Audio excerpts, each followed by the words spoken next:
And good morning, good evening, good afternoon, depending on where you are. Of course, it's Andrew back again.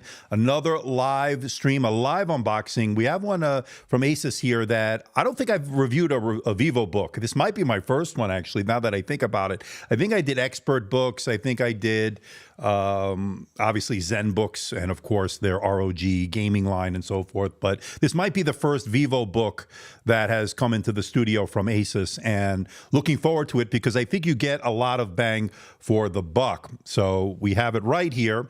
It's the Asus Vivobook Pro 15. It's an OLED display here, so we like to see that.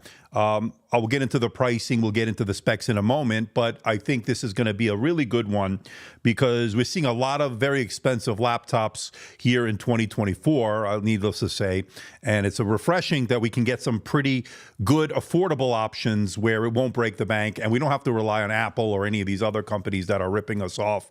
And I think this is a good one here for 2024. But of course, proof is always in the pudding, as they always say. So let's say hello to a few people before we get started here. Good to see William here, of course, our moderator and good friend. Looking forward to this unboxing of this Vivobook. Yep, it's coming up, my friend. Thank you for being here once again. Here's Duncan. Looking forward to this one. All right.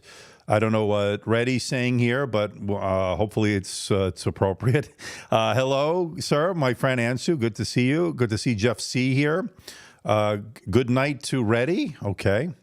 And hi from Sweden. Okay, good to see you, my friend. Paul Middleton from England. Grace is here. So I don't know how many people are going to show up. We already have 50. Wow, I wasn't expecting a big one for this. So we've already got 50 people watching. So that's a pretty decent turnout. For a laptop, I don't know if a lot of people know about. I guess Vivobooks are one of those lines from Asus that I think needs to get more publicity, needs to get out there because I think it's going to be pretty good. We'll see. Hi, Nico from Argentina. Hola from Allison De Silva. Hola, my friend. Hello from North Carolina Tech Vids. Solomon from Nigeria. How are you? So looks good, pretty good so far. All right, so let's set this up. Let's get the specs onto the stream here. And this is a laptop that I think is going to appeal to a lot of people. Again, not only are you getting good price here, you're getting good price to performance ratio. Now, as tested here, we'll show you in a minute the pricing. You can pick it up over at Best Buy, $1,049.99 as tested here today. What you are getting something pretty interesting here, a 15.6-inch full HD display. Now, I think they do offer this in a 2.8K. I don't know if it's region specific. I'm still trying to figure that out, but I will let you know once I do get that info.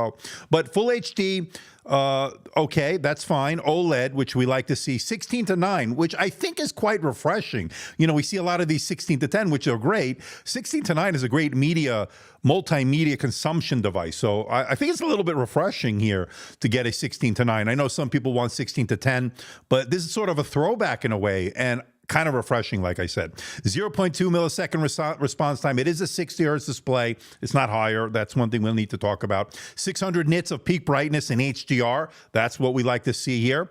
Intel Core Ultra 9 processor is what you can get this up to. Now, the way I have it here, I believe it's the Core Ultra 7, but they do offer this at a Core Ultra 9. Again, I don't know if it's region specific, so we'll have to look into that. Intel AI Boost NPU. Of course, this is a Meteor Lake laptop. We've got the NVIDIA RTX 3050 with 6 gigabytes of video memory, so help a little bit with the graphics performance. Of course, it's a generation behind, although I do believe they offer this in a 4050 variant. Again, could be region specific with Asus, so I have to look into that. I know the ones at Best Buy are the ones with the 3050. Now, we're looking at 8 gigabytes soldered into the motherboard, and then you have 16 gigabytes of DDR5. Now, I think this one, and again, I have to double check. I don't know if this is the 24 gigabyte version or the 16, because 8 will be soldered in, and there could be an open SODIMM slot where you could put another 8 or 16. Total of 24 is what you can order this with. 2 terabytes of storage, up to 2 terabytes. There are 2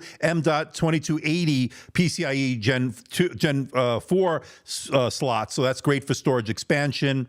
75 watt-hour battery, a 4-cell battery there. A Wi-Fi 6E, Bluetooth 5.3. Not Wi-Fi 7, just so you know. And then once this panel finishes, here we go. We're looking at about 1.9 kilograms or 4.19 pounds, 5 megapixel camera here, IR for Windows Hello, from what I understand. Now we're looking at a metal, aluminum, or aluminum alloy, I should say, chassis here, mil standard A10H rating, so it should be pretty durable. We like to see that. Harman Kardon speakers, again, I don't know they're good or bad. We'll have to test them out. In this Earl Grey color or finish, I like what Asus does with their color schemes here. Hopefully this will be no exception. And then there's the port selection, which looks pretty nice, actually. Good I/O. We'll get into that in a moment. And like I said, price is tested. This is going to be $1,049. Now, I found this. So let's see what the next panel has here. So here are some of the specs provided by Asus, and this should be specific to this unit here. Core Ultra 7, 155H, RTX 3050 there, an OLED, all that stuff. You can pause that if you want. But moving right along, let's get right to the meat of this. And that would be, of course, the pricing here. So you can go to Asus's website. There are different SKUs here, as you can see. There's one with the Core Ultra 9. And then if you go over Best Buy here, this one is the $1,049. This one, I think, has 16 gigabytes. Okay, that makes sense. So it'd be 8 and 8, which is, by the way, great because you can expand it out. And then $13.99 if you want to go with the 24 gigabytes, and also doubles the storage there. So very interesting indeed. So that is the specs and pricing of the unit. So let's do what we always do here, of course. Without further ado, let's get this out of the box. Now, before we do that, of course, I just want to let you know, do me a favor, hit that thumbs up. Let's get this spread out over YouTube. It certainly helps out the channel, and hopefully we'll get more devices like this. And then, of course, let's just get it out of the box. What do you say? So let's do it.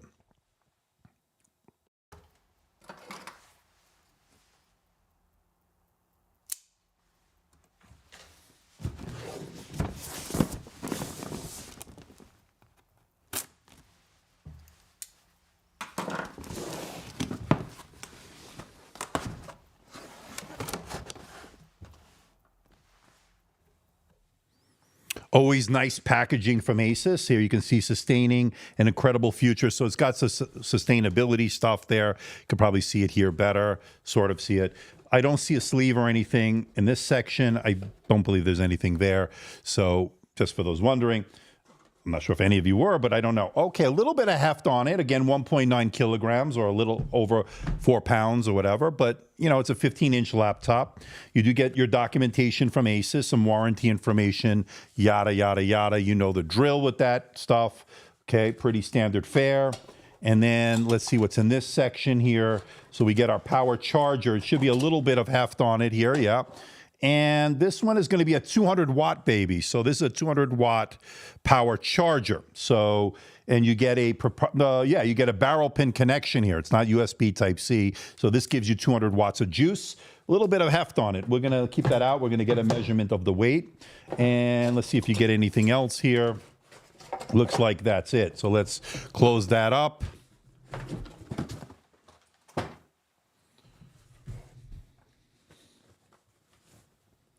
And here we go. So this is the Asus here. Let's put it on like that. Now, this is the Earl Grey. So for those wanting some tea in the morning, with your Earl Grey, you have an Earl Grey laptop. Now, very similar to what we saw on the Q425 and the ZenBook. Very understated, a nice, looks like it's a pretty nice build quality here so far. Very little flex. Now, this is metal. This is cold to the touch. This part is metal. Yeah. I don't know. Yeah, I think this is all metal, if I'm not mistaken. So that's good. Good news on that front. Let's see the useless test of the day. Yeah, that is easily opened with one finger, if that matters to you. Now, you can see here, this is the lid on it. It will probably collect a little fingerprints. I already see a few fingerprints on there already. So pretty nice. So we got an OLED display here. It's a pretty glossy display, which is not surprising, and it is a Windows Hello camera. Now, I noticed a little bit of screen wobble there. So a little bit of screen wobble, you know, I'm not a biggest fan of that, but a very glossy display. Keep in mind, I do have a lot of lights here, but it looks a little like screen wobble here. Let's take a look at this. Now, it does go back 180 degrees, so you can see that. And pretty nice. I mean, considering the price of $1,049 at Best Buy right now, that's looking pretty decent. So here you have your numpad on this, so you can take a look at the keyboard layout here before we measure. We get a measurement of the weight. Also, we want to get a look at the ports. Maybe we'll do the ports and then the weight. Yeah, you get your numeric keypad for your number crunches. William, let me know if this looks okay. Pretty nice chiclet style keys. I do like the way Asus makes these keyboards. I think they're really, really good, comfortable typing on and so forth. Looks like we got a nice precision touchpad here. You also get your dial pad or the Asus dial. You can see it there. That's certainly pretty interesting, especially when it comes to creative work. A little too loose here on that hinge, so we'll talk more about that. You could turn it off and on, I think, with this button. We'll have to investigate that. But overall, looks like a pretty clean, nice layout. Let me know what you think.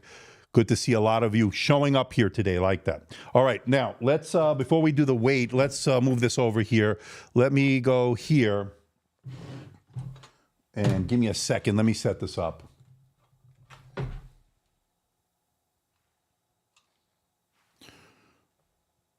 Okay, let's do the port selection here, and we'll get this done. So on the left side is a USB Type A port. We gotta like those legacy ports, and then you get a full-size SD card reader, which I always appreciate, especially when you're doing content creation. Having that port is a big win in my book.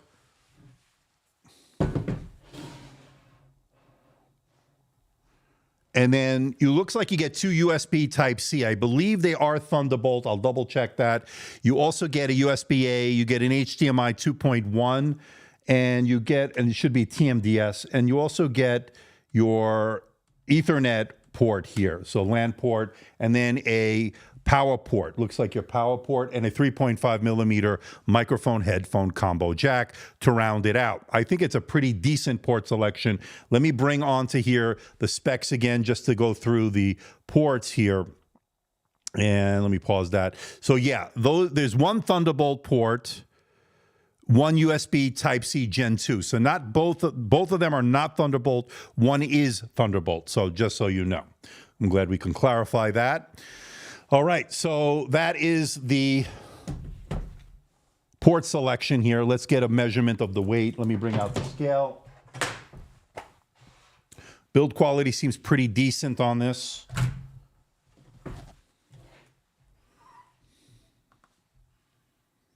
Now, it does feel a little bit of half. Now, I think they're claiming 1.9 kilograms. Okay, so let me put this on 0. Let me turn that off, reset it. Let's put it on kilograms. So with just the unit alone, you're looking at 1.941 kilograms. So pretty close to what they're saying. And then that would be, of course, 4 pounds, 4.5 ounces all in. So that's just the unit alone. Let me put it back on kilograms. And then with the power charger here and the power cord, you're looking at 2.511 kilograms, and that would be 5 pounds, 8.6 ounces. So a little bit have to tote around with you. There's no doubt about it. So William is saying the numpad is a poor layout, no plus or enter to the right, like a typical calculator, not conducive for fast numeric input. Asus should redesign it or remove it. Okay, I'm glad you were able to point that out. So Asus, if you're watching, that would be a good thing to take note of. I don't use the numpad all that much, but number crunchers, certainly that is important. Okay, so I want to show you there is and if you can see it here, there is a little bit of a slider there that turns off the webcam. It turns to this red color here. It's a physical slider, so that gives you more security and privacy. It's not a touch display, so for those wondering, a lot of screen wobble here.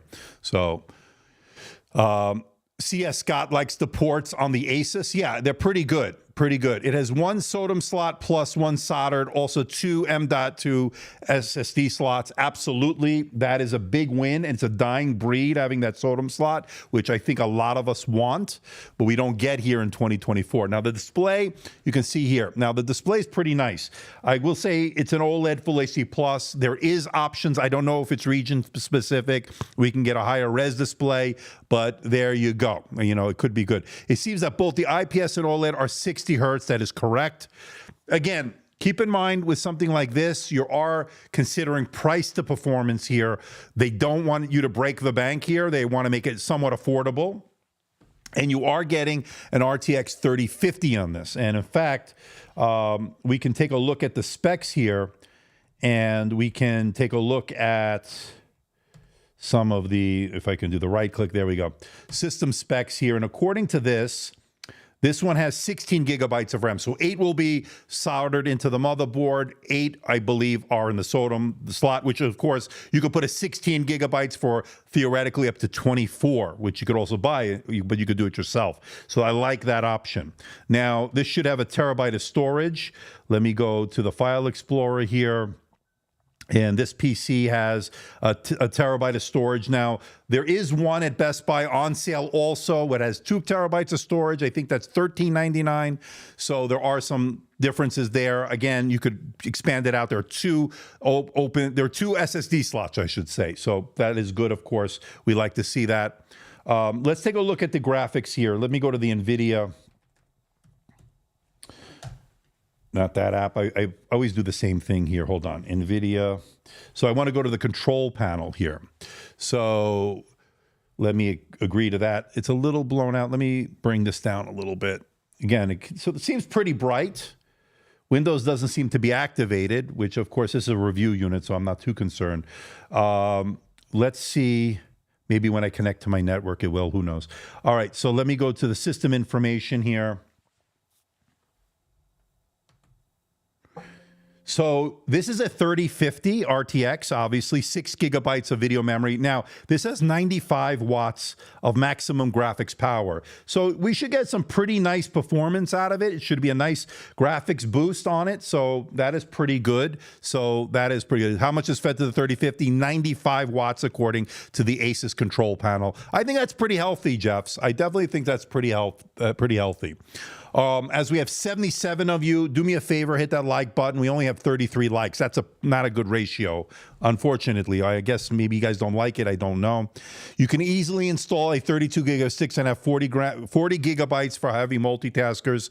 Yeah, that's great. I like having upgradable RAM. Interesting to see. Now, can you go beyond the 24 is my question. I think you could, right? I don't think there's any limitation on that. But if somebody knows of any, let me know. But I don't think so. I don't know why, but I feel this Asus industrial design aesthetics are always unsatisfactory. Excuse me. I think the design is good. I just don't like the screen wobble here. It's a little too much. I think they could have tightened the hinge a little bit. But overall, I think it's a pretty decent look here. I don't have a problem with it. It's better than Arc and Iris. There's nothing special. You know, don't expect it to do AAA titles on their highest settings. RTX 3050 is certainly capable here. It'll help with things like video editing. Certainly could do 4K video editing, I anticipate on this. So you can definitely do that. Now, let's connect it up to my network here. I'm going to put it on me for a second, and let me get that going so we can do a Geekbench run here. Okay. So this is connected. Let me see. You see, I don't like where all the ports, let me show you here. So all the ports are really located here. We got a USB-A port on this side, but the ports I need are on this side. So I wish they would split those up. I really do. Let's connect this up here. So you can see, yeah, this is not a good placement. See, I'll have to stretch this too much. I don't want to do that. It's not good for the cable there. I don't want to stretch it. It's not set up for that. I probably should put something on this side. But anyway, let's start without my data here. Yada, yada, yada. Don't allow, blah, blah, blah. I don't need this crap. I hate this browser. I hate is a strong word, but I dislike it. Now, this window is not activated, so just so I got to, obviously it's a review unit, maybe that's why. I would assume if you're buying this, it'll be activated from Asus. I'm pretty confident. So let's go to Geekbench. Let's see. Now, let me plug this in. This is the 200 watt charger. And again, it's a pretty beefy charger, you know, bigger than we normally see lately. And I think, obviously, we got to test to see if it does charging. Actually, let me check to see if this will do USB-C through my dock here. I don't like this, that this is not really, it's all on this side. So this is the first one here. The one, there are two here. So this one doesn't look like it supports charge. Yeah, it does support charge. It's showing there. You can see here.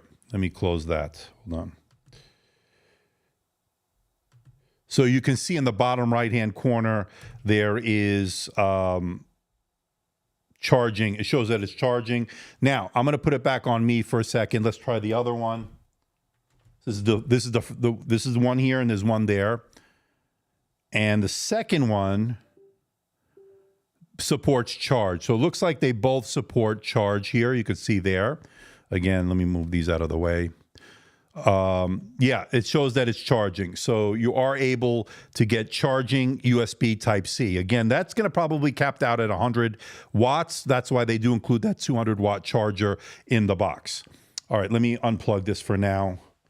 And then let me put the charger together here and then plug that in.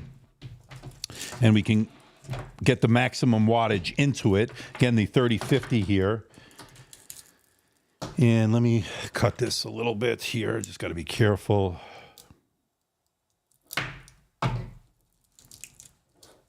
We put a little bit of tape on here. We could keep it together, but it's a little bit of a pain in the ass to get off. Okay, let's connect this. Let me close this without cutting myself. A couple of times I've come close to doing that. All right, so let's put this over here.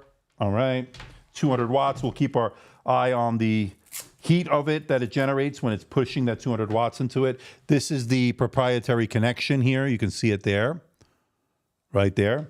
And then this plugs into there. Boom.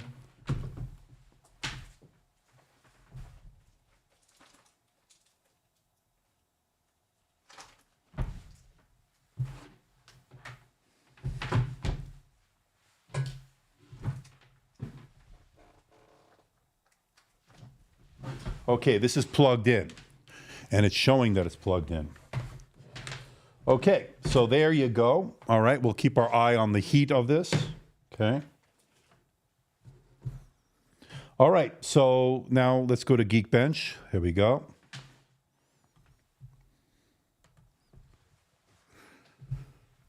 Okay. Let's download for Windows. The scaling's a little bit too much here. Let me go to the display settings. It's a good chance for us to sort of look at that as well. Again, I'm not connected to my dock here, so you'll have to rely on what I tell you. 1920 by 1080. Let's put it to 100% scaling. That's a little bit better. Not as big. And there's not a touch screen, so I don't need the touch layer there, so nothing to worry about as far as hitting those points, of course. But this is downloading it. Let's go to the... Open that file. Let's close that. And let's make sure we are on the highest performance setting. So, and we'll get to your comments and questions. Let's get this set up. I promise I'll get to them.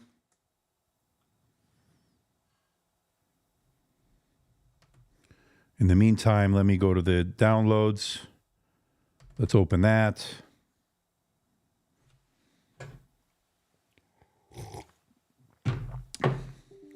There we go.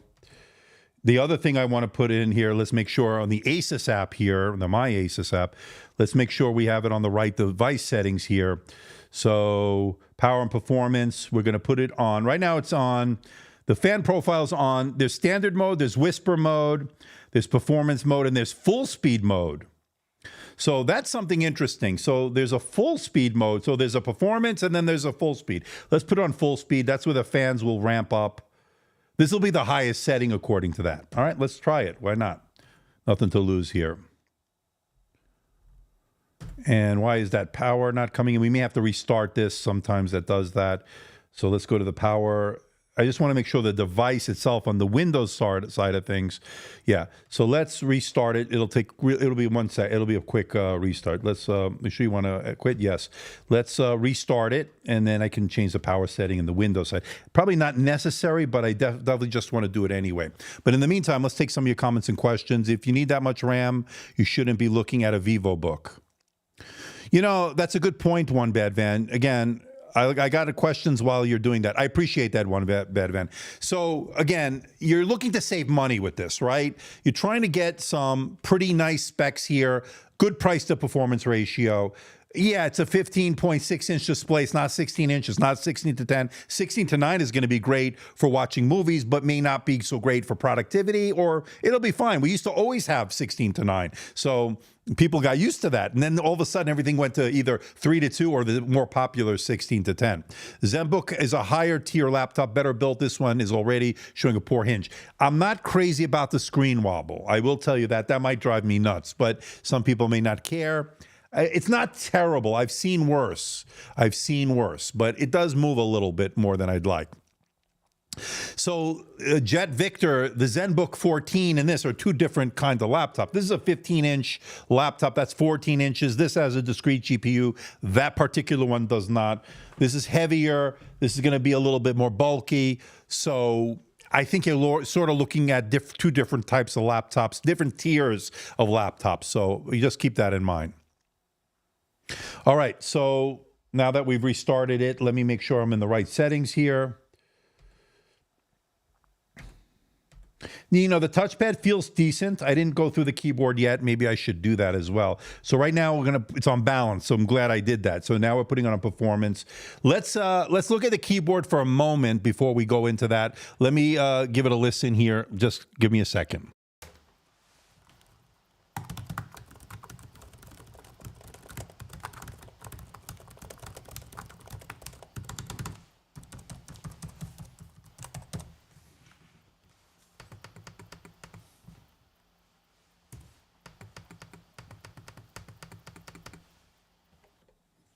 Seems pretty good. Now, there's a lot of pop-ups here. You can notice there. I want to touch the screen, but so a lot of pop-ups. Some of these are Windows specific, like the Game Pass. That's a little bit of annoyance. Again, I like a cleaner build here. I don't like these pop-ups. I don't like McAfee and all that crap, but sometimes that's what you get at this tier of laptop. All right, so let's go to the Geekbench. Let me go to my downloads.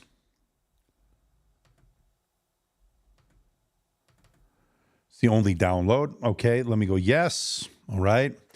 And let's get that loaded in. I agree. Next, install. So far, we're on the highest performance or fan mode, fan profile. We're on the full performance mode on the Windows side of things. So it should be good here. So it should be good. Hopefully we'll get a decent score. So let's just recap. This is system settings here. Core Ultra 7 155H. So we've seen that one already a number of times here in 2024. What we've been seeing on these has been more or less single core performance year over year. Slightly better, maybe even in terms of multi-core performance. So where we are seeing are the integrated solution, a nice jump in the performance between the ARC graphics, which is what we have now, and the prior iterations, which had the Iris Xe. So we're seeing a nice jump there. And that's been pretty good. Now, I think these are fairly priced at $1,399. Actually, this one is $1,049 as configured here today over at Best Buy. Again, an affiliate link is in the description below. So if those that are in the fence or interested, it will get a small commission. If I do, I will get a small commission. You don't, I do. Get a small commission, help support the channel, helps me get the laptops that brands don't send me. So Asus sent me this. Of course, I'm very grateful. They are not paying me or sponsoring me, and getting no copy approval, but they are nice enough to send this over. And again, a great team over there to work with, like the other brands here that I work with. So very professional, very good. And they don't ask anything of me. They don't require anything of me other than review it, give my opinion, and send it back. That's all they ask. So you can't ask for more. Yeah, I think it's fully metal here. I'm pretty sure this is all metal, and it does have a mil standard A10H rating. It says in aluminum alloy. I even think the bottom is, because it does feel cold to the touch. So this is definitely pretty solid. It's a pretty solid build. Performance, some editing, office work, light gaming. Absolutely, this is what this can do. Let me turn off the automatic brightness here. I think it's on, and it's a little bit annoying. I don't like it when it changes, so let's turn that off. Lenovo IdeaPad 5 Pro 5i is also a full metal build. Yeah. Is the trackpad offset to the left? Well, let's take a look at it. So because it has the numpad, it moves everything off center a little bit. Again, I don't think it's a huge issue. I think you get acclimated pretty quickly after an hour or so. Again, every laptop with the numpad certainly seems to do that more or less, so just keep that in mind. Lenovo is a full metal build, according to them, yes. The screen is highly reflective, yes. That's the other thing I noticed. It is a highly reflective display. It's also an OLED display, which is pretty good for this price point. Let me turn off, there's something else I wanted to do here for the brightness. Oh, the power settings I wanted to do, but I probably should have done it before I ran that test. Dim my screen. Yeah, I don't want it to. So when plugged in, let's just do it 45 minutes for now, and then we'll turn that off because I'm going to need that later. Yeah, because it starts to dim the display, and I don't like that. Is the trackpad haptic? No, you're not going to get a haptic touchpad at $1,000 range or $1,300 range here. I don't expect it on this. No, this is a mechanical, regular touchpad. Now, what you do get is this dial pad here, and we'll have to take a look at that. We have to turn it on and off. I don't know how that works. We'll have to figure all that out. Yeah, you can sort of do something. You can change the volume and do all that stuff. I'll have to play with that a little bit. That's on the upper left-hand corner here. You probably can see it there. You could get a good look at it there. You know, it's a nice display. It really is a pretty nice display. The screen looks good. You like to watch movies. And again, having the 16:10 aspect ratio definitely helps in that regard. This is heating up a little bit, a little warmer than it was. Pretty lukewarm, I would say, so far. Again, I think with the Geekbench, you're not going to run it too hard on here. So pretty decent so far in terms of the heat management. We'll see. And by the way, the fans are very quiet on here right now. So far I haven't heard very loud fans. And we're on the highest setting in the fan profile. So pretty interesting. Issue is Lenovo's is soldered RAM. You can't upgrade it. Okay, so 10 years ago, Victor bought a Vivo 14 Pro, but at a much higher price. Listen, I think for the price, you're getting a lot on this, having a discrete GPU. Yeah, it's not the latest 4000 series generation or 40 series generation NVIDIA graphics. You're getting 3050, but a very capable 3050 that's fed 95 watts of power. All right, so we got our first look at our score here, 12,741, a pretty decent multi-core score, and a 2348. So we haven't updated anything, and these are pretty much in line with what we've been seeing on a Meteor Lake laptop from Intel, right? Of course, we are waiting for the Qualcomm Snapdragon X Elite to come out in the next month or so. So we are looking forward to that, and pretty decent score here. So let's take a screenshot of that. There are some studio drivers available from NVIDIA here. I'm not going to update them now. When I do my full review, all these drivers will be updated. We should probably get an updated score, and we'll see the results there. Now, let's test the 3050 graphics. Again, according to the NVIDIA graphics control panel, this has 95 watts of maximum graphics power, according to that. Whether it's fed that exactly, I don't know. I'll have to look into that. Seems overpriced for the RAM size that comes with it. For $1,000, a 1300 RAM should be no less than 32. But here's where I would disagree with you on one point, Alexander. Yeah, that's true. But having that SODIMM slot, you know, half of it will be, the 8 gigabytes will be soldered in, yes. But having that open SODIMM slot means you can add your own RAM, something that is a dying breed here in 2024. Let's not underestimate that. So you don't necessarily have to go with the highest end model here. You also get two, not one, two M.2 SSD slots. So that means you can upgrade this for more storage and not have to break the bank. And I think the options that it gives you means this will last longer, having that option. Unlike, say, if you buy from Apple or other laptops where it's all soldered in, then you won't be able to. So here's the score, 62,861. Again, it's a 3050, keep that in mind.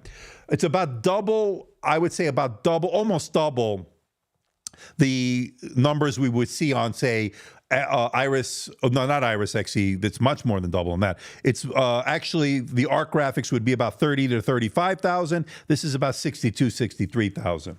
So that's where you're going to see a little boost in the performance. Add a little bit of paper there. Okay, now let's we take our screenshot of that. Perfect. All right, so let's close that. All right, let's see. What do we want to do next? Let's. What am I missing here? I figured we could do some other benchmarks. Let me load this in. We'll take a look at the camera, but let's first get a couple of benchmarks over here. Okay, I'm sorry about it'll be off frame here because this is really not meant to be. I'll put it on me for now. It's not long enough, and it's on the right side. So let me get those quickly moved over here. So you'll have to look at my pretty face while this loads in. Okay, let me just move those over real quick.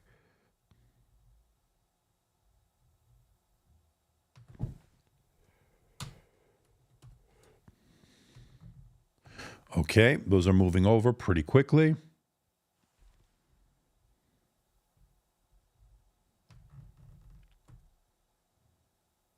Okay. Have some coffee here. How's everybody doing? As we have 85 of you watching, can you suggest should I pick this or the Samsung Galaxy Book Pro? That's a different tier laptop. And when you say Galaxy Book Pro, which one are you talking about? The 360, the clamshell? If you're in the Samsung ecosystem, yeah, it's going to be a nice fit. But if you're looking for better performance, there are better laptops out there. I think you can take that away from the review that I did. Of course, it has an excellent AMOLED display, but they missed the boat. They don't have a haptic touchpad on that one. There was a few misses there. The keyboard was too shallow, in my opinion. I didn't like the keyboard on it. It was fine. It was comfortable enough to type on, but I thought it could be better.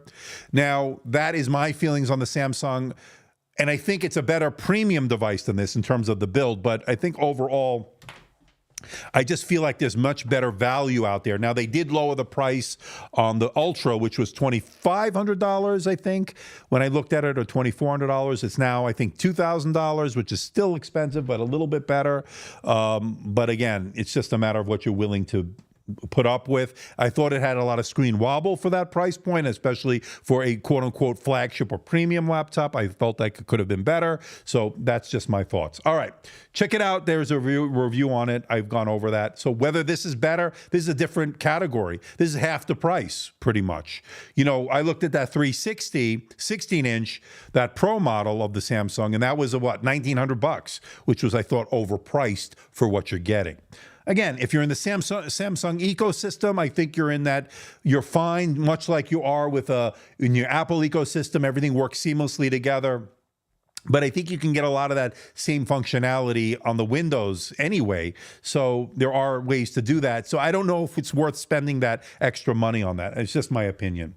All right, so let's do the Cinebench R15. This is a pretty quick and dirty one, as I always say. This one will test the graphics. This will test the CPU performance, and it doesn't take long. I'm trying to decide between this and the Lenovo Slim Pro 7. Which one would you recommend? I don't have the new Slim Pro 7 yet. Hopefully I'll get it. So I would rather reserve judgment on that. Slim Pro for sure if you want gaming. I would imagine he's right on that, by the way. So you might be right on that, obviously, what bad van. So will Andrew be tearing it down today? Will I open it up is what you're asking. If we have time, we can open it up. I certainly will open it up in the video. Samsung makes great phones. As far as laptops, there are much better options for the money. I agree wholeheartedly. You are correct, sir. All right, so let's get a Cinebench R15 here, and we can take a look at this. Let me accept the crap there. All right, OpenGL. Again, RTX 3050. Again, won't break the bank. Links for everything in the description below. So again, I'm not expecting this to be a powerhouse for video editing in 4K, although you can. 3050 with 95 watts of power here certainly can do the job. I've actually expect it to do pretty well. Where I think you're going to be a little disappointed is, I think if you're planning on doing Cyberpunk on the highest of settings, I think you'll be disappointed. I don't think it'll give you enough juice there. Look for something with a 40 series GPU, obviously. And I would look for, there are better options out there, gaming laptops. I would look at a little bit more expensive, the 16-inch Asus ROG Zephyrus G16 that I looked at. The premiumness, the speakers on that were phenomenal. And I just think it'll be a really good video editing laptop, a really good all-purpose laptop, especially for gaming. I think it'll be better. But again, you're paying a lot more money. So here we got 180.49, pretty much in line with a 3050, I would say here. And then let's do the CPU performance. You can see it here. Let's make sure it's in focus. This says 180.49 for those that, if it's a little blurry. And then we got 2473. So pretty much in line, I would think, what we normally, it is an older test, right? So let me save that. Yes, boom. Now, let's go to Cinebench R23. In fact, I'm just going to load it from their website. Keyboard feels pretty good. Let's do R23. I'll save R24. It takes a longer download and so forth. R23 will give us an idea. We can do a modified test. Let's do it for Windows. And let it download. Should download automatically, but you know how that works. Sometimes you have to give it a little boost. And there it goes. It's good to see everybody. We have 81 of you watching. We've been live streaming now for 43 minutes. Wow, it is flying. 86 of you are watching. We only have 60 likes. So I guess, I don't know. Maybe you don't like me doing this. I don't know what to say. Can you test the SSD speeds? Absolutely, William. That will be the next test after. In fact, we can load this in real quick. Let's get Cinebench R23 loaded in, and then before we run that test, so we can test the heat and all that, and the fan noise, we can test the SSD before that, and then what we'll do, we'll look at the camera. It is an IR from what I understand. We'll double check that. Should be 1080p. I believe this is a 5 megapixel camera. Maybe it could go even higher. Maybe it could do 1440p video. And then we can go on from there. And then maybe if we have time, obviously I want to do the sound test, see how the sounds is on this.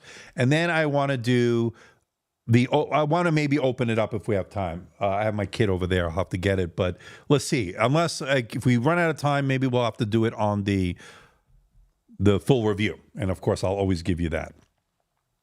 So that is something we are waiting for here. This is going to be copying it over, and then we can get the install done.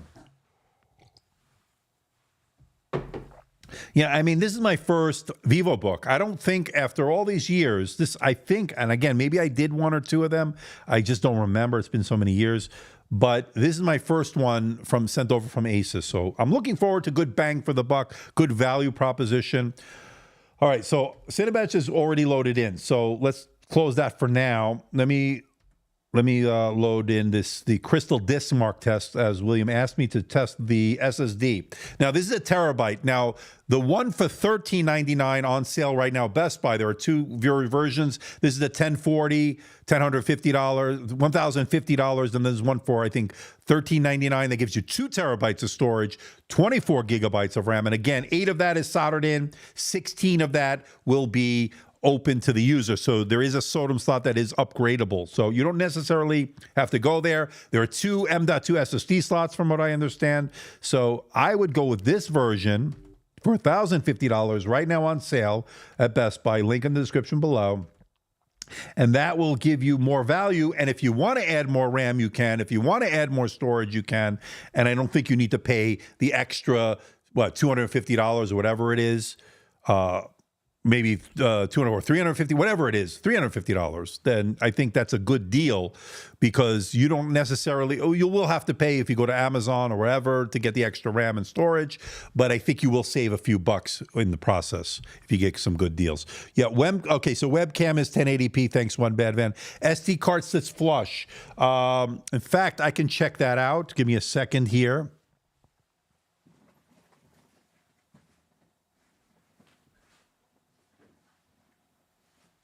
So I have a pro-grade SSD here, and while we're getting our reads and writes, we can actually check that out. So here is the SSD, and we want to see if it sits flush, right? So here's your SSD slot, right? Where is that? Other side. It's on the left-hand side. Okay. Here it is. So it goes in about, I would say, 3/4 of the way. It sticks out about a quarter. So there it is. I would like it flush, obviously, but the fact that you're getting it, number one, at this price point, I'll take it. Number two, it doesn't stick out all that much.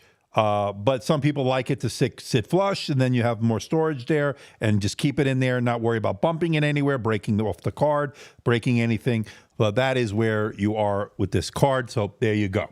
That answers that question. I would say it sticks out about a quarter of the way, goes in about 3/4 of the way. Is Asus cheaper than HP with same features? It depends which line you're looking at. For the most part, I think Asus is a pretty good value option here on the Vivobook line. I saw some stuff over at CES back in January. They showed me some good stuff there. This is my first Vivobook. And again, the Vivobook is a good value proposition, a good price to performance ratio. Now, you won't get all the bells and whistles, but for this price point, the fact you're getting an OLED display is a real plus. 600 nits of max brightness when it comes to this display, when it's in HDR. I would say 400 nit range for SDR, or standard dynamic range. I think Lenovo and Asus are the kings of value. In a lot of ways, yes. Sometimes it just depends which line. I think they give you good bang for the buck. And I think that's, in a financial climate that we're in right now, I'll take it.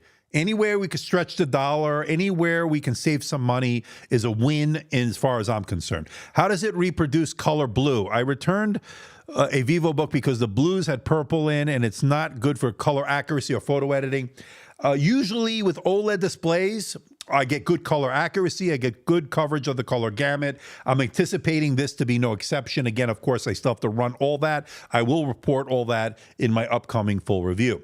The SSD appears to be on slightly slower average, but it's plenty fast. Absolutely. So I would say this is more or less like Gen 3 speeds, although 4969 is Gen 4. I would say a little bit on the slower side, nothing to be alarmed at, certainly fast enough what you need this laptop to do. On the using it in everyday use, you will not notice the difference. Believe me, you will not know the difference between, say, 5,000 reads and, say, 5,000 writes or 3,000 writes. You will not see the difference. It's only when you're transferring large files, that's where you may see something. And I don't know why the screen went off. I guess it's updating something in the background, or maybe I just let it idle too long.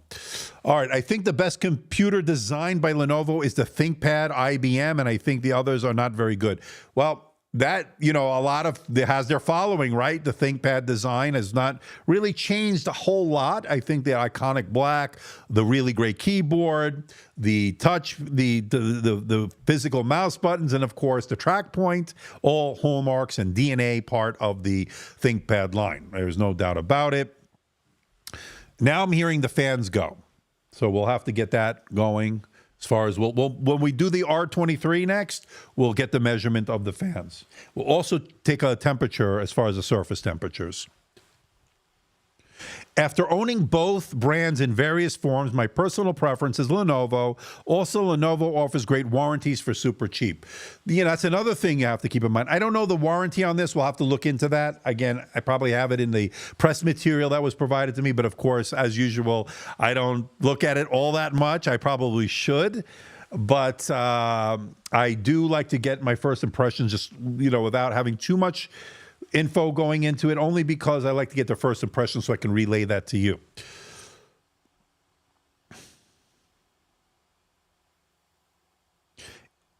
Again, it depends on which model we're talking about. 32 gigabyte stick for RAM can be had for $80, which is fantastic, right? So what I would do is buy this one for $1,050 right now on sale Best Buy. I don't know how long that sale is going to last. And then I would go out and buy an $80 32 gig stick, add that to the 8, and what is that? 32 and 8, that's 40 gigabytes of RAM. I think that's a pretty decent amount of RAM and a good price. Don't get the extended warranty. Usually the laptop usually has a coupon code in the box for 15% off. Oh, that's very good. So I'm assuming you're talking about Lenovo, right? I'll have to look into what Asus has. So let me take a screenshot of the speeds here. And again, certainly fast enough. This is certainly fast enough. All right, now let's go back here. Let me go to my downloads and let's go to the Cinebench R23. Let's load that in. Now I'm going to do a modified 5-minute test here, and I just want to get the fans going. Let me go to preferences here. We'll put that to 5. Okay, so minimum test duration, let's do 5 minutes. All right, so let's get that running. Right now the fans are off. Okay, the fans are off. Okay, let me get out my Samsung Galaxy S24 Ultra and let me load in my camera here. And you can see the Samsung. I love the S24 Ultra. We got a first super chat. We'll get to that in just a moment. And William, don't let me forget about that camera. I just saw your comment there. So a super chat from Sergios Marinos. Thank you, my friend. I really appreciate that.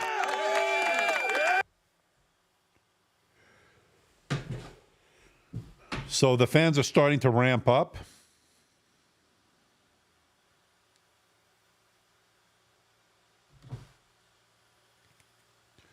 Okay, this will load in. Oh, they're getting pretty loud. Now, let me see here before we get to the thermals.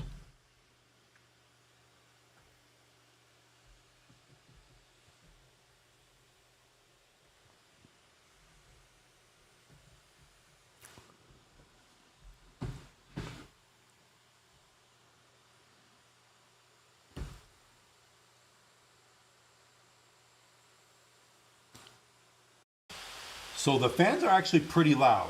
Right now you can see my voice is bringing that up, but 50s in the mid 50s there. So that means that the fans in this highest performance mode, again, we're not on the performance, we're on the one above that, the fan profile, so we're seeing pretty high numbers here. All right, so let me turn that off for now, and let's see what the temperatures are looking like.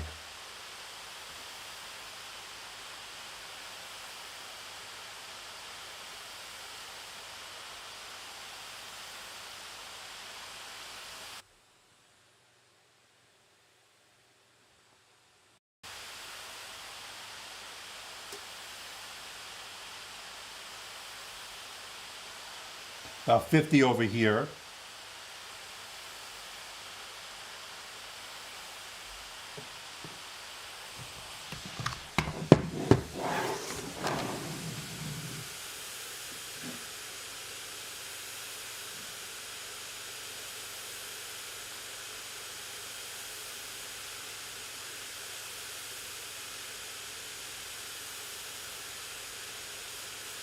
About 51 over here.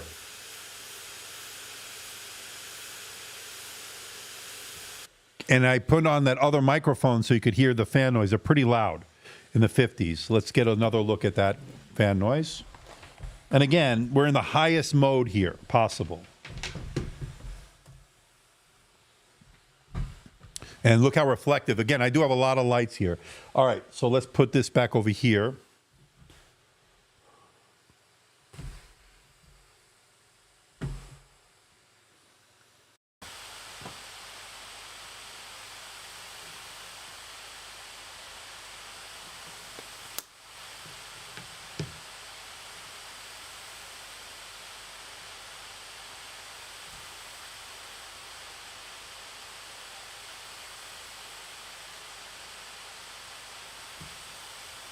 Okay, we have high 50s, 58.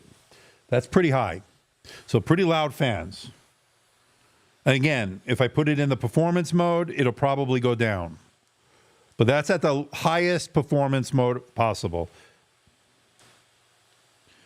My guess is if you're going to do everyday tasks in the balance mode or whatever they're calling it, the regular mode, whatever, I think you'll be perfectly fine.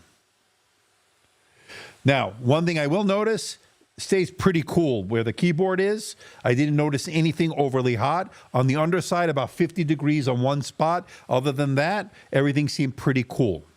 So those fans seem to be doing their job for the most part. I don't know if it'll be a good experience to watch movies or connect to a projector. Again, if fan noise is going to be an issue, I wouldn't keep it on this highest performance mode. But again, we'll see what our score is going to be. It's almost there. Again, like I said, at this price point, you're not going to get the highest of end of things, but I think for the most part, good value proposition, good bang for the buck.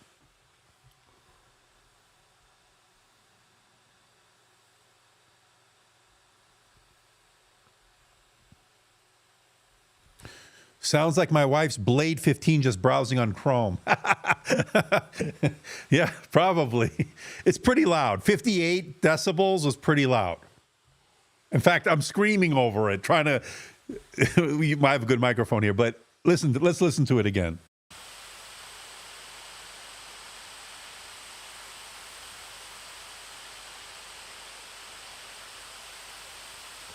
This is one of the louder laptops I've had come through the studio, that's for sure. But again, we're on that highest mode. We can probably rerun this on the one down from that, the performance mode. This is the high performance mode. So pretty interesting that they put that in here. Hopefully we'll get a good score out of this. And we do. We do. 16,109. It's pretty good. And I think we could chalk that up to really good thermals here as far as that, keeping that cool in this mode. 16,109.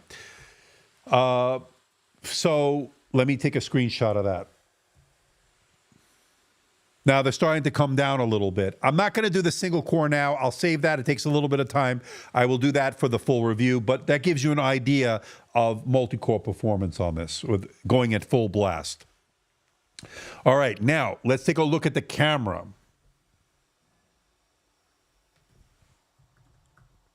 Let me load that in. Looks pretty good. I can tell you right off the bat, it's going to be a pretty good one.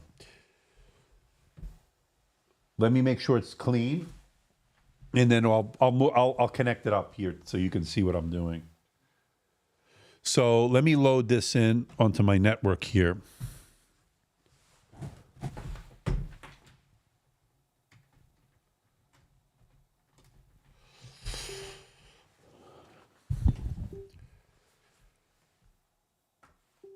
It'll load in just about now. Okay, so pretty good. I mean, it looks a little, how does the colors look? Did the colors look okay?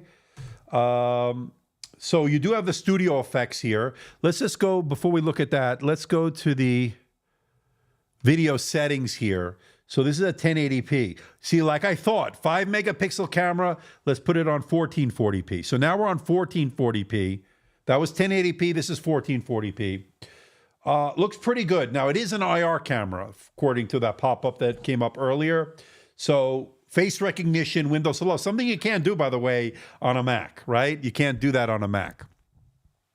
which is a little disappointing, I would think, with considering there's no Face ID. Here you do get it. No fingerprint scanner to log in with Windows Hello. Obviously, you can rely on this IR camera. What do you think about it? Of course, I'll give you an audio sample in the full review as well as another video sample here. But overall, I think it looks pretty decent.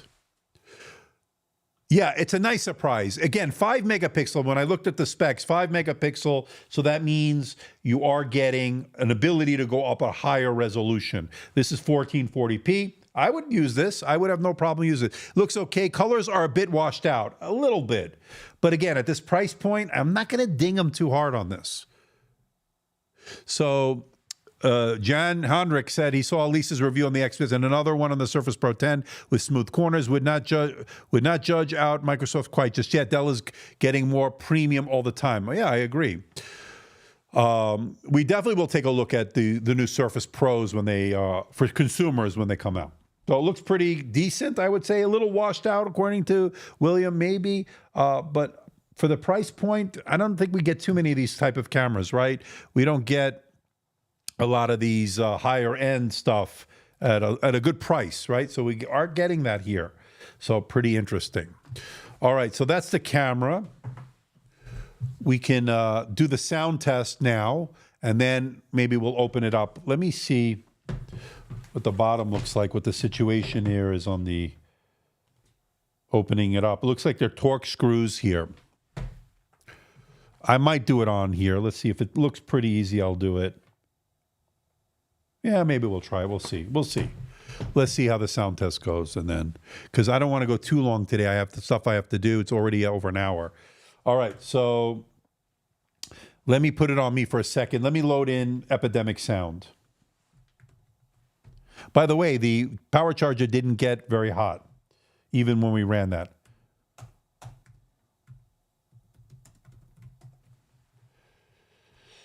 Okay, the touchpad works pretty good.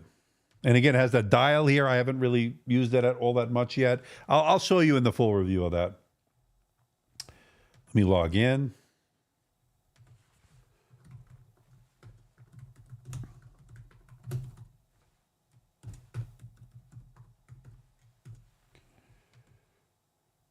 Okay. All right, so let's just listen to the sound. And again, I don't know what sound. It does have Dolby Atmos, according to this. So let's make sure we're on. Yeah, it does have Dolby Atmos. Love that. That's good. I don't know if the sound is... I think it just has dual speakers. I don't think it has quad speakers, but I'll have to double check that. Right now, I'm going to put it on dynamic. Okay, let's make sure the volume's all the way up. I don't have high hopes, be honest, at this price point. I'd be pleasantly surprised if it did have good sound, but of course, I'll take it. Let's get our measurement of the decibel levels, and then we can see what's going on. Let me go to one of my saves. Let's do Quite Unique. I like that song because I know where it peaks. I know how to measure that, so let's just do that. All right, Quite Undone by Tiger Blood Jewel.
I'll tell you what, they're pretty loud. Could use a little bit more bass, but not terrible. Not terrible. Actually, pretty good for this price point. Again, a little tinny maybe, according to William, flat. Could use a little bit more bass. I agree. I certainly agree on that. Not bad, though. I was expecting it to be less. The volume was good. That I would say. Party for Ants is loud. Sounds decent for dual speakers. I think so, what bad. I don't think it's terrible. Pleasantly surprised, actually. Not too bad. All right, let me shut this down and let me go get my kit. Let's see what the inside looks like. Give me a second.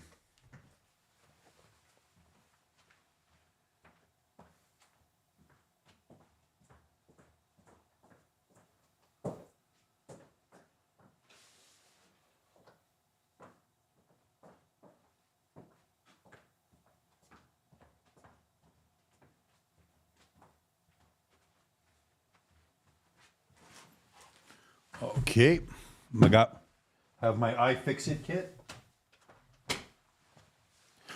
All right, so let's unplug it.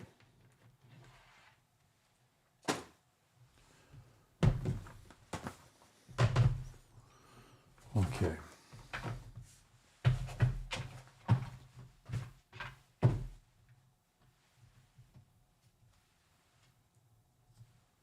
Let's try this one.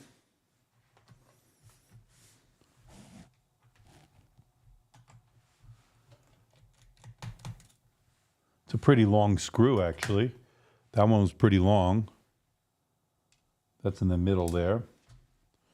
Then there's a couple over here. Let me change this one to this one. Let's try this one. Okay. It should be T5. Yeah, it's T5. I think I had the wrong one. So it's a smaller one over here. So that one in the middle was longer. Smaller one. Okay, so 1, 2, 3, 4, 5, 6, 7, 8, 9, 10 in total.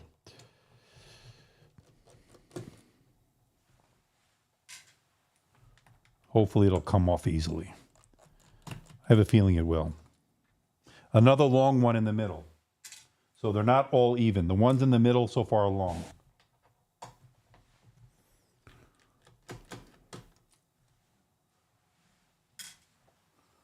Now let's get these ones over here.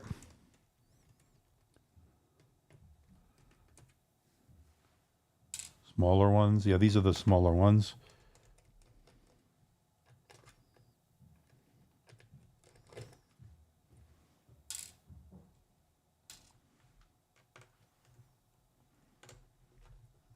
Just 10 of them. They come out pretty easily, pretty good quality, I guess, so far. This might be an easy one to take off. Let's see. All right, so those are the 10 screws. Let's see if I can do it with just my fingers. May not be easy, but I may have to use this plastic spudger here. Hopefully this will come off. Now the bottom, I don't know if it's...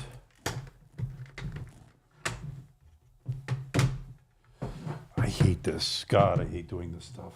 There we go. I think this is it. Here we go. It wasn't too bad. All right. Pretty easy, actually. Yeah, it is metal. Okay, that's good. It seems to be metal. All right, there is the close-up of it. You got your two fans there. And so looks like we got one SSD slot here. One right here. And then you have another one over here. So two M.2 slots. Yeah, don't remind me, One Bad Van, when I'm in. Here's your SODIMM slot. Here's your SODIMM slot right there. There it is. Right there. And I like that. Here's your Wi-Fi card, and the good news is it's slotted in, so that means if you want to upgrade it, you can. Here's your 75 watt-hour battery. So here are your pretty nice size speakers. Here you can see them. They're not that small, actually. They're your two bottom-facing speakers. Second SSD slot is there. So pretty nice size fans and a pretty good heat sink there. I would say overall, pretty nice job. I think it's a pretty good overall job. Let me move this over to get a close-up.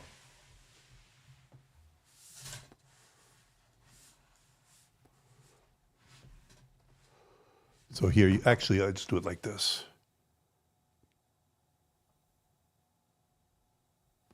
Okay, that's pretty good. So let me put this back on. All right. Whew. You always hold your breath when you open this stuff up. And you make sure everything snaps back in, snaps back into place. Just go around the edges before you put the screws back in. Yep, see, there snaps right back in. Pretty seamless. Make sure this part is in all the way. Okay. Seems pretty good. Let's bring back this. Start putting these back in. So this is the middle one right here.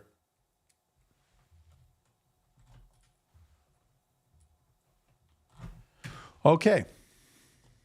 Decent cooling. I expected less. I think so, One Bad Van. It's not bad.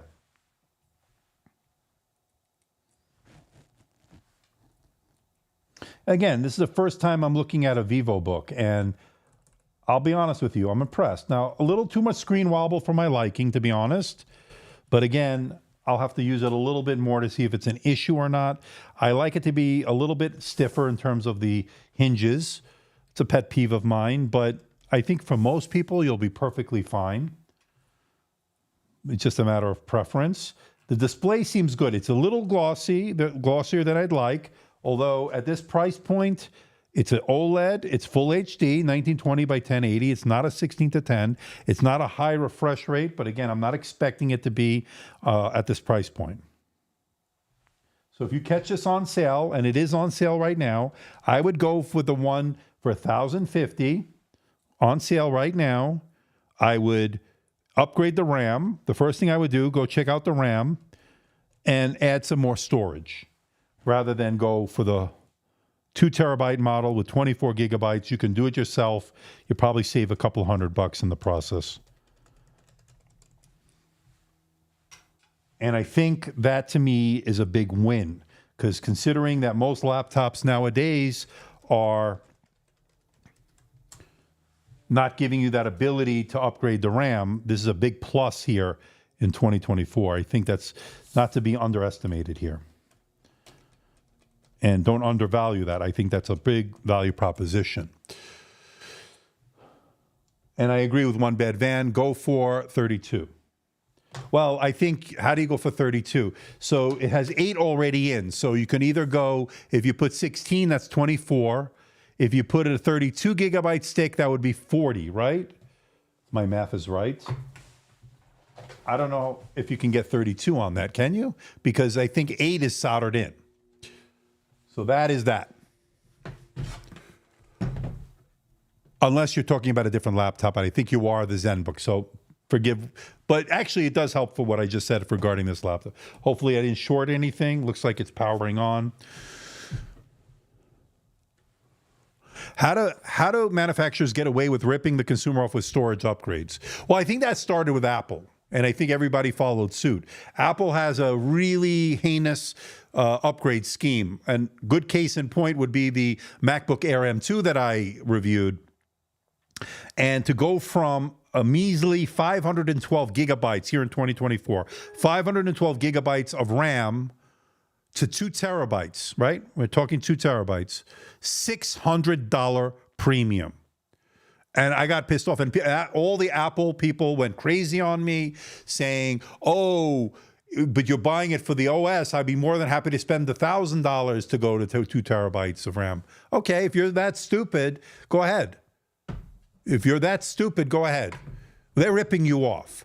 And the fact that they're not giving you upgradable storage like you get on Dell, you know, say what you want. Dell was expensive.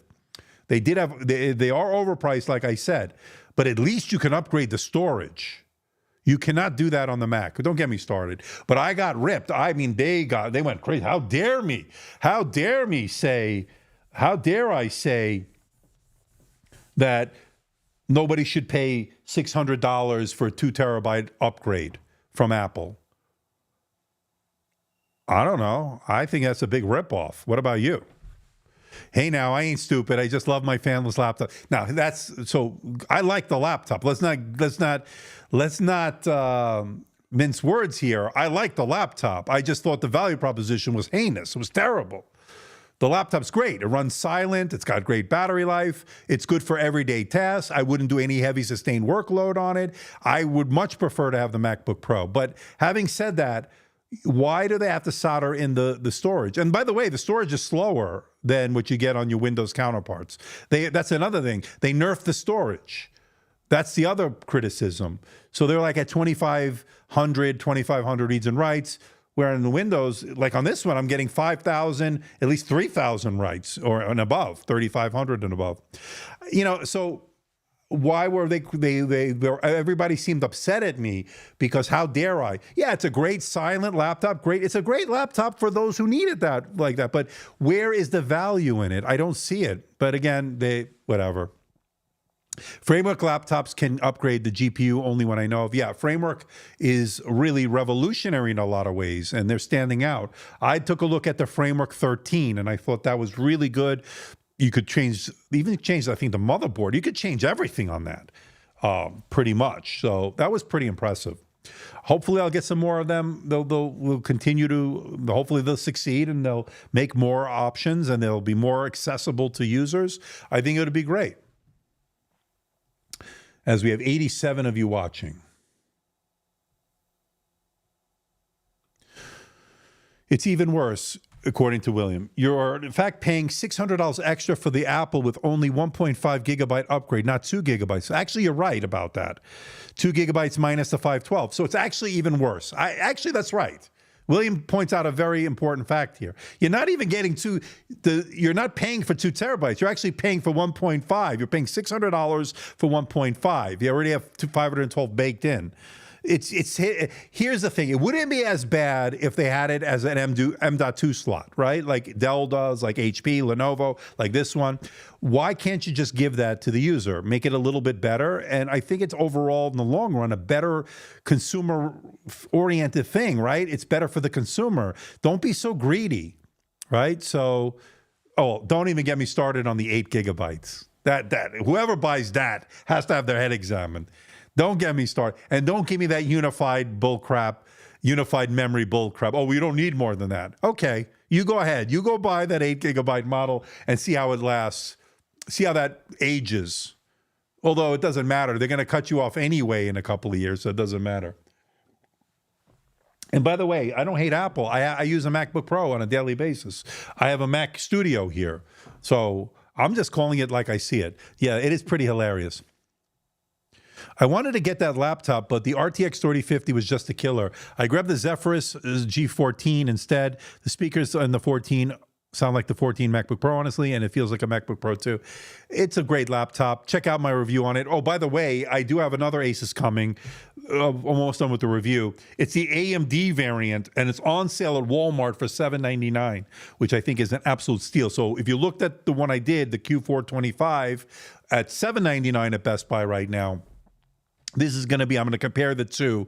That should be out in the next day or so, so stay tuned. This is for the G14 is a more, Asus Zephyrus G14 is a more, ROG is a more premium laptop. That is a more expensive laptop. I would pick that, obviously, if you have the money. If you can, go with that, because the speakers on that, the 6-speaker sound system on that is pretty phenomenal. Obviously, Apple's package is the most expensive. Apple computers are very difficult to disassemble because Apple forces users to spend more money to buy higher configurations. That right. And I called the video and I said, don't fall into Apple's trap. It is a trap because they're trapping the consumer. If you want to go beyond 512 gigabytes, you're going to pay. They're going to make you pay and pay dearly. So if you're okay with that, God bless you. But in the end of the day, it's what works, right? So if the laptop works for you and you don't mind spending that money, I guess I'm not okay with that. I'm not happy. I spent it. I feel like a sucker, to be honest with you. I spent almost $3,200 with tax for my M3 Max MacBook Pro 14. Do I use it? Does it work great? Yeah. Is it that much better than my M1 Pro? No. Maybe, yeah. I do see a nice difference. I mean, let's not mince words here. It does maybe a much better job in video editing and very specific tasks. But would I be perfectly fine if I stayed with the M1 Pro? Absolutely. It wasn't like it was holding me back from anything. So that's just mine. I appreciate that, William. I got an M2 Air with 16 and 1 terabyte. I'm a sucker. That was over 2,000. Do I love it? Yes. So I wouldn't say, no, you're not a sucker, because obviously it works. And by the way, the M2 Air is on sale. That is a better deal than the M3. I was talking about the M3, by the way. What I'm saying, my rant was on the M3. Although if you can get a refurbished from Apple M2, yeah, it's a good deal. I'm not disagreeing with that. Yeah, and in Europe, I'm sure they're even worse on the consumer there in Greece. Gaming laptops mostly have upgradable RAM. So this is refreshing. To see a SODIMM slot here in 2024, to be honest, was a welcome sight. And I like that. The rant applies to M2. Trust me, I know I overpaid. It's okay. I overpaid for my MacBook Pro. I paid the price. I paid the Apple tax, right? $3,200, non-upgradable storage. I only got a terabyte of storage, by the way. I didn't get 2 terabytes. For $3,200, I got a terabyte of storage. I didn't even get the top tier M3 Max, only because I didn't want to overheat. I didn't want the fans to go even louder than they are. By the way, they do kick in much more than they did on my M1 Pro, on the 14-inch MacBook Pro. But I wound up paying a premium on that. Yeah, it's great. It's fine. It works fine. Is it that much better than my M1 Pro that I paid $1,400? I think it was on sale. I bought it in 2021 or whatever it was. No, it's not that much better, is what I'm trying to say. Is it double the price better? Absolutely not. To be fair, upgrading the M series Mac to an M3 isn't really worth it. That's exactly what I found out. As someone who upgraded from the Intel-based MacBook Pro to M3 Max, it's night and day, right? From the Intel-based, but I'm talking about going from an M1 Pro to M3 Max. Yeah, I saw a nice gain in certain tasks like Final Cut Pro. Render times were much better, but in daily use, from day-to-day use, did I see that? Did I see a going from $1,400 to $3,200 or whatever I paid that much better? No, I don't think. I would have been perfectly fine keeping my M1 Pro. Why did I do it? Oh, I'm running a tech channel here. I'm running a laptop review channel, right? Of course, I want to check out all offerings to give you my opinion, whether you take it or not. That's up to you. But at the end of the day, it's a business expense for me, and so it's fine. But if I were just a regular consumer, I probably would have been perfectly happy sticking with the M1 Pro. The Intel to M series upgrade was the best value upgrade ever offered, went downhill from there. It's a law of diminishing returns, right? So it was a big jump from Intel to the M series, from the M1 to the M2, not so much. From the M2 to the M3, not so much. So the end of the day, what works for you, works for you. I just find that their pricing scheme is it's heinous. It's not good. And they need to adjust that, because I think people are starting to speak out against it. The DOJ is looking into them. There's a reason for that. Europe is looking into them, the European Union. So I think at the end of the day, Apple has gotten away with it for far too long. And I don't like that other laptop manufacturers are following suit. Dell, when they came out, I criticized them. I said, this is too expensive. They lowered it a little bit for a while, and then I don't know if they went back or whatever. I haven't checked. But they started to lower it, which was good. It's a good sign. I anticipate even more down the road. But at least you can get upgradable storage. That didn't go away, at least not yet. So, and I hope it never does. So, the end of the day, Apple traps you into their walled garden. It's fine. If you're in the Apple ecosystem, it's fine. But, you have to be willing to pay that tax. And unfortunately, I think it's a trap.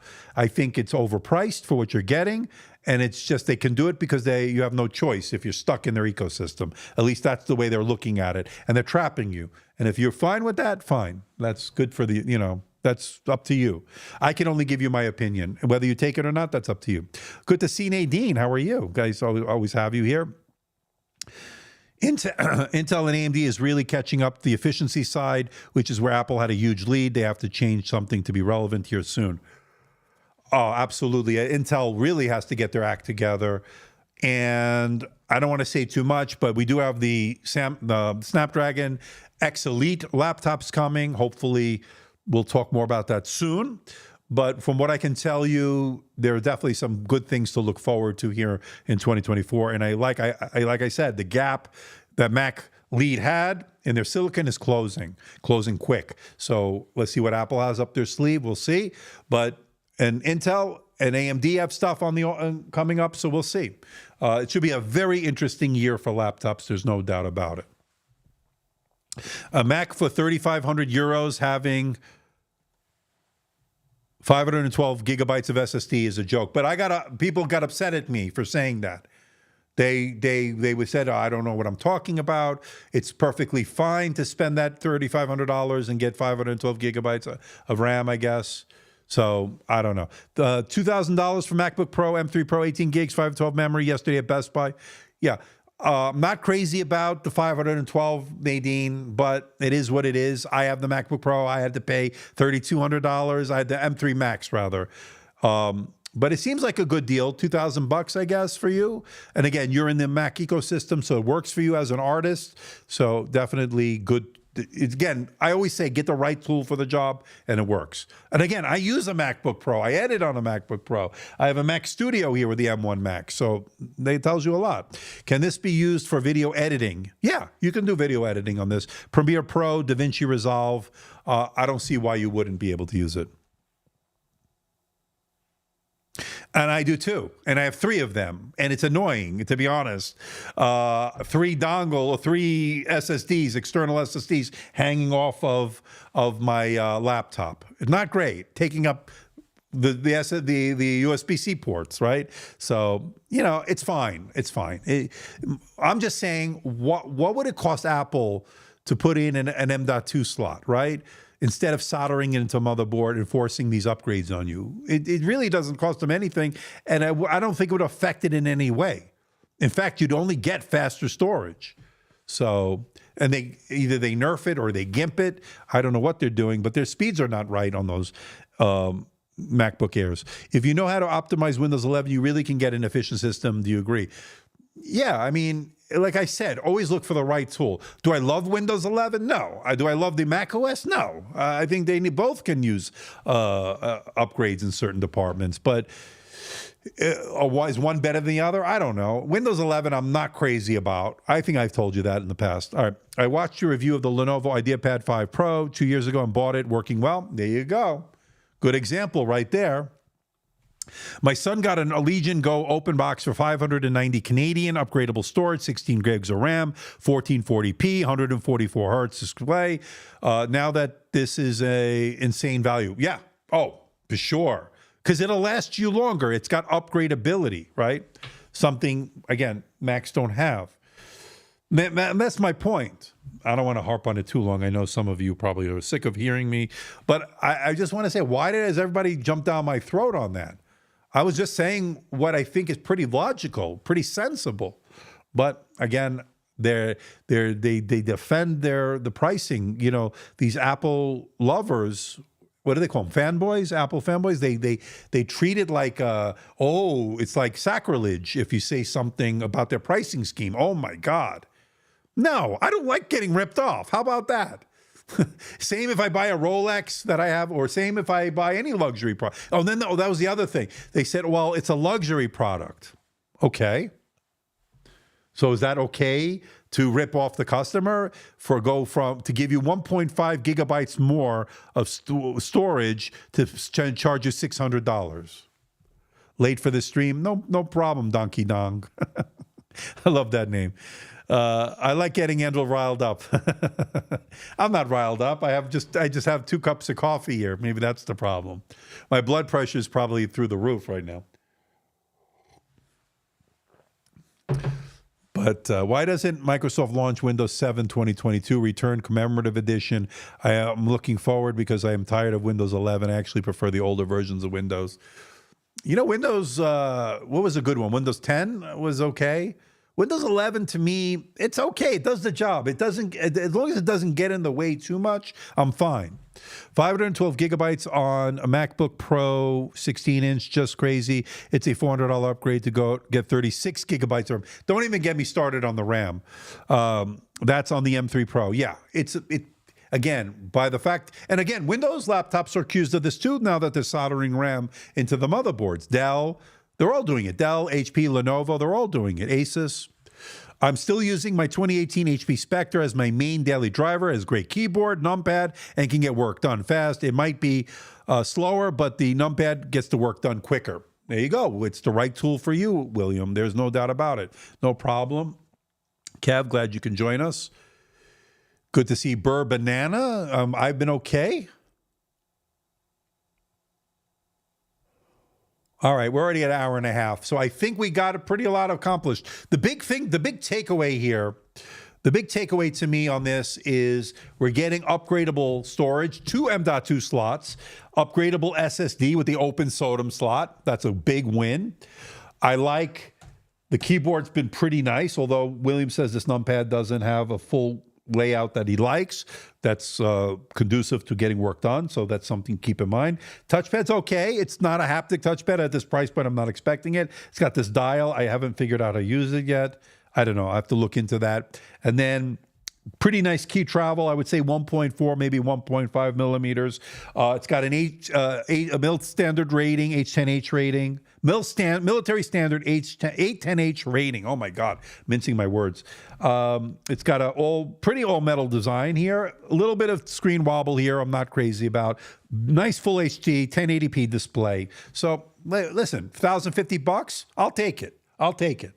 And good performance, good numbers so far. So pretty decent here. It's a Meteor Lake laptop. It's got an NPU. It's got AI effects. We didn't look at them, although I will show it to you. There's the auto framing, the background blur, the eye contact, all that stuff. Again, there you go.